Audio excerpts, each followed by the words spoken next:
Welcome back. And now award-winning sports anchor Thabiso Sithole here to give us a wrap of the sporting weekend. What action can you look forward to? Thabiso, Banyana, the COSAFA Championship. It's been an amazing couple of weeks. I mean, we've always complained the fact that we don't, I think, possibly pay much attention to our female footballers as much as we do. The only time we speak of soccer and national teams, we speak about Bafana, and they're not doing so well. A team that is doing very well, Banyana, as you rightfully said, they're down in Port Elizabeth.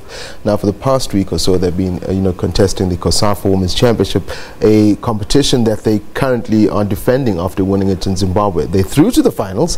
They're playing that on a Sunday, I think, after beating Uganda yesterday 2-0. What has been interesting about the ladies, Desiree Ellis's team, as you can see them, they're practicing.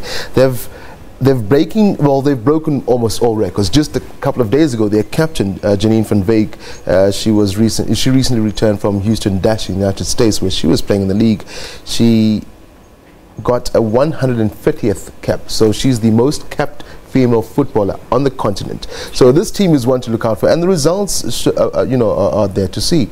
They're playing good football. Most importantly, this tournament, defending the COSAFA Championship, would also mean that they can go on and be in good stead, so as it were, for the African Women's Championship in November later this year. And that as well could be hosted by Port Elizabeth. Fun thing, it is supposed to go to Ghana, but Ghana, it seems that the preparations, and as far as stadia, are not ready. So it could be that winning here, Desiree Ellis on Sunday in the final, could mean that they will stay and play the African Women's Championship at the very same venue, and good things expected from that team. Maybe you can confirm, but apparently that interest in female soccer is there if you look at the crowds in the stadia right now.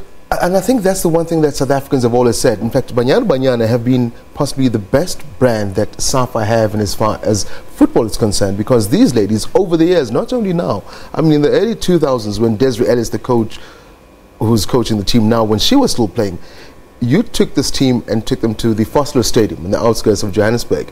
That stadium would be full. Without a doubt, everyone comes out and watches this team.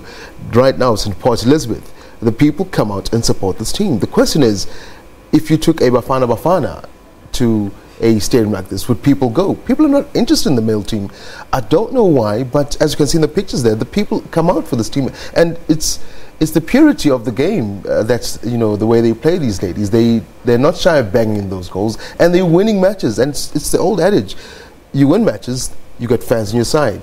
And I do not want to compare. It's unfair sometimes, comparing female and male sports, but what do SAFA do? A lot of people yesterday were saying that SAFA should actually spend more money on these girls. They've qualified for almost all tournaments, because if they play well and win, I think, and top 2 in the African Women's Champions, AFCON for women in November, they could as well qualify for the Women's World Cup. So there's a lot riding on Desiree Ellis in this team now. And the fact that we're talking of a South African football team qualifying for a Soccer World Cup, you would never think it would be women, because you'd say to yourself, Bafana would never do that. They can't even qualify for AFCON, so to speak. And this is lovely for me, because I remember years ago we were talking about the lack of support. I think this is beautiful. And the nice thing is as well, most of them, I mean, I just mentioned now Janine van Wyk, she's playing in America.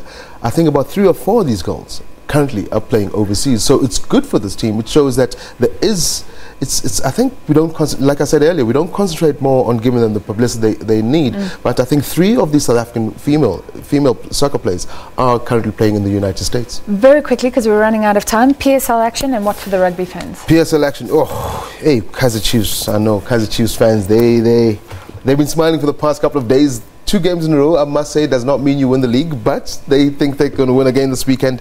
They are hosting AmaZulu this at the FNB Stadium. Bidvest Wits host Polokwane City, Golden Arrows and Chippa United. The other match to look out for, Free State Stars in Highlands Park. Bloem Celtic hosts Maritzburg United. Maritzburg United, bottom of the log table so far. They'll be looking to get some points.